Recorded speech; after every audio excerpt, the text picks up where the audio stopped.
Donc entre les repas, il doit y avoir un espace d'au moins 5 à 6 heures. La façon idéale de vivre est « il n'y a pas de sommeil dans ma vie ». Mais ce n'est pas possible. Pour l'instant, le corps a encore une certaine inertie, donc il dort un minimum. Le reste du temps, il est à l'aise. Consommez un peu de miel dans de l'eau tiède de façon quotidienne et vous verrez lentement, le taux de globules rouges va augmenter.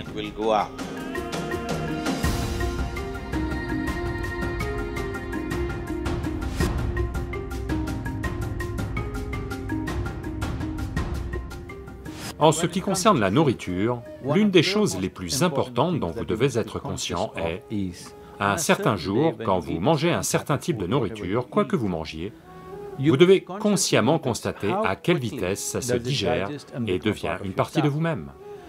Toute nourriture que vous mangez, si elle reste plus de 3 heures, ça veut dire que vous avez mangé de la mauvaise nourriture, et c'est quelque chose à éviter ou à réduire en quantité. Si la nourriture sort de votre poche d'estomac dans les 3 heures, ça veut dire que vous mangez quelque chose que votre système peut gérer efficacement. Ce n'est peut-être pas le meilleur aliment, mais votre système est capable de le gérer. Et entre un repas et le suivant, si vous créez un intervalle distinct de 5 à 6 heures, au cours duquel il n'y a aucune autre ingestion, vous verrez, le processus de nettoyage dans le système au niveau cellulaire a un nettoyage à lieu. Ce nettoyage au niveau cellulaire est très important et significatif pour une vie saine. Donc, entre les repas, il doit y avoir un espace d'au moins 5 à 6 heures. Si vous avez plus de 30 ans, 2 repas par jour, 2 bons repas par jour suffiront. Un le matin et un le soir. Après le repas du soir, avant d'aller au lit, il doit y avoir un minimum de 3 heures, ainsi qu'une certaine activité physique, pas nécessairement très lourde ou intense, juste une simple marche, ou peut-être une danse, ou quelque chose comme ça. Créez quelque chose pour vous-même, où au moins pendant 20 à 30 minutes, il y a une certaine activité physique après le repas du soir. Si vous faites ça, en grande partie, votre système sera en bonne santé.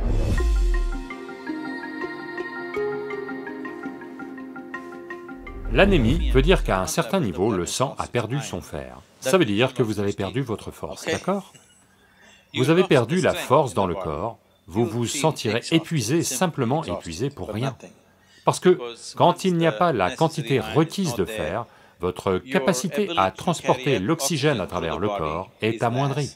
Ça signifie que votre corps, votre cœur, votre cerveau, tout sera à un niveau de fonctionnement inférieur parce que vous n'avez pas assez d'oxygène.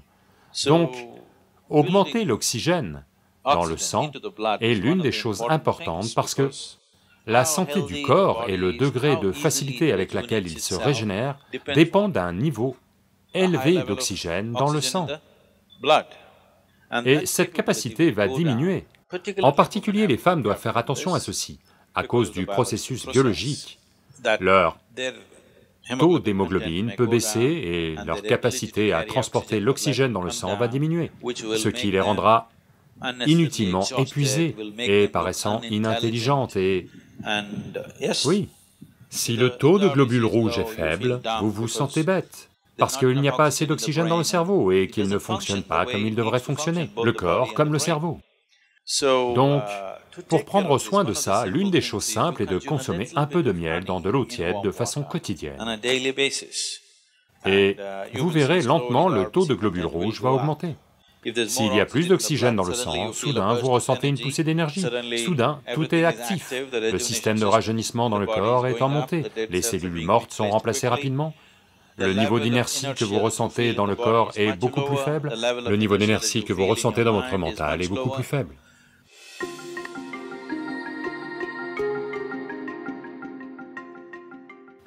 Donc, le miel a différents types d'impact sur le système. S'il est consommé cru, il l'impacte d'une manière. S'il est consommé dans de l'eau froide, il a un autre type d'impact. S'il est consommé dans de l'eau tiède, c'est un type d'impact différent. Ici, on veut le consommer dans de l'eau tiède, parce que on veut que le système se déploie. Si vous le mettez dans de l'eau bouillante, une certaine part du miel deviendra toxique. Donc, vous ne devez jamais le mettre dans de l'eau bouillante ou faire cuire le miel. Je sais que dans les sociétés occidentales, les gens font des gâteaux au miel et d'autres choses, ils le font cuire. S'il dépasse une certaine température, le miel deviendra toxique. Donc, il doit être mis dans, disons, dans une température qui est buvable. Là, vous le mettez. Si c'est bouillant, vous ne le mettez pas.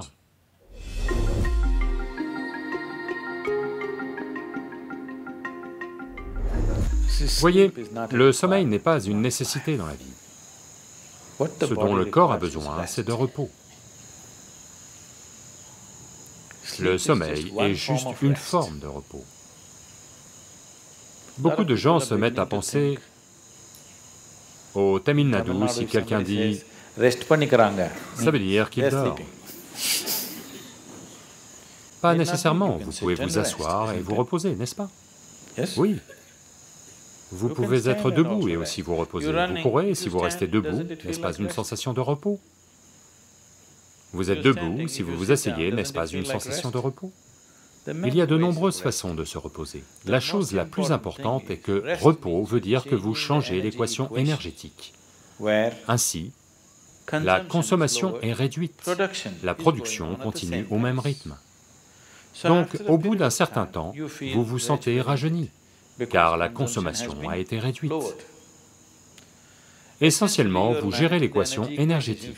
Si vous êtes en activité, la consommation est plus grande. Quoi que vous produisiez, ce n'est pas suffisant. Au bout d'un certain temps, vous vous sentez épuisé parce que la consommation a été élevée. Si vous baissez la consommation et augmentez la production, au bout d'un certain temps, vous vous sentez revigoré. La façon idéale de vivre est « il n'y a pas de sommeil dans ma vie ». Mais ce n'est pas possible. Pour l'instant, le corps a encore une certaine inertie, donc il dort un minimum. Le reste du temps, il est à l'aise. Si vous le gardez à l'aise, le corps ne s'endort pas, à moins qu'il arrive à un certain point d'épuisement. Donc le corps ne demande jamais de sommeil, mais il demande à coup sûr du repos.